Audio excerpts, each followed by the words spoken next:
Rick Lagina, along with metal detection expert Gary Drayton, Look at all these flags. Sea of flags, mate.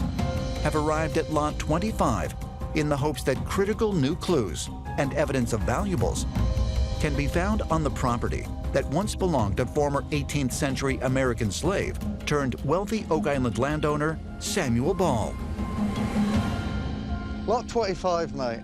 Laird was good enough to let us come in here to metal detect around this Samuel Ball foundation. Yep. Although he was known as a simple cabbage farmer from 1786, when he bought his first lot on Oak Island, until his death in 1846, Samuel Ball would mysteriously become one of the richest men in the entire province, ultimately owning 9 lots on Oak Island, as well as several more on the mainland. This has led many to speculate that perhaps he found at least a portion of the legendary treasure. Until recently, this area was completely off-limits to Rick, Marty, Craig, and the team. However, with the help of archaeologist Laird Niven, they are now legally permitted to conduct supervised surface investigations while Laird and his team carefully excavate the foundation and surrounding area. But as you can see, there's a sea of flags here. The grid work. Yeah, the grid work. And what I've been doing is flagging all the non-ferrous targets I can get. Right. And, well, we'll see what's here, mate. Okay. Let's go see what we can find. I have high hopes for the day. Yeah, so do I, mate. There's no mistaking my pink flags. I think there's 8 or 9 in this area.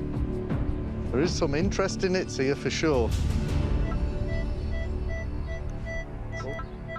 All of these are good two-way repeatables. And it's just there, mate.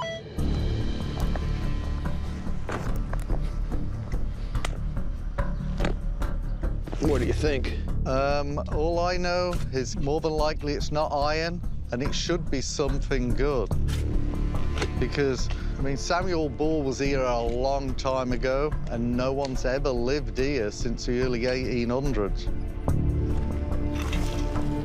Okay, see if you've moved it. Still a good two-way repeatable.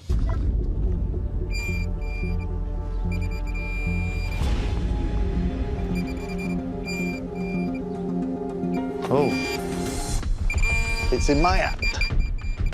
Look at that! Oh, it's a bit of lead. Always a great sign. I think that is not too far off the size of a musket ball. So this could possibly be, it's either a lead splash or a musket ball. When I say a lead splash, that is the remains of musket ball molding.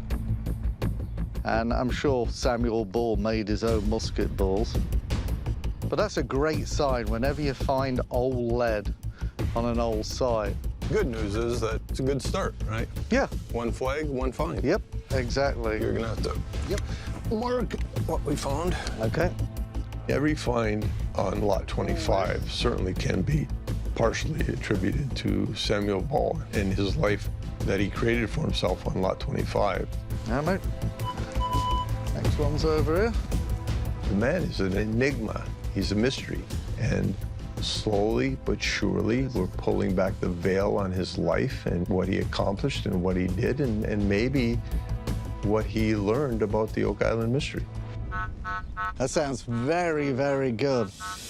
If I was guessing what this was, I'd say that is your typical coin or button signal. Right there, mate. Coin or a button on this one, Rick? Okay. Pretty high bar there. Hey, we're metal detecting in a very old area. Yep, got it out. Sure sounds good. It does, doesn't it? Oh. Oh.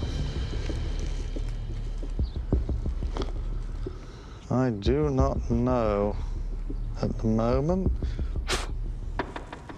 It looks like I know.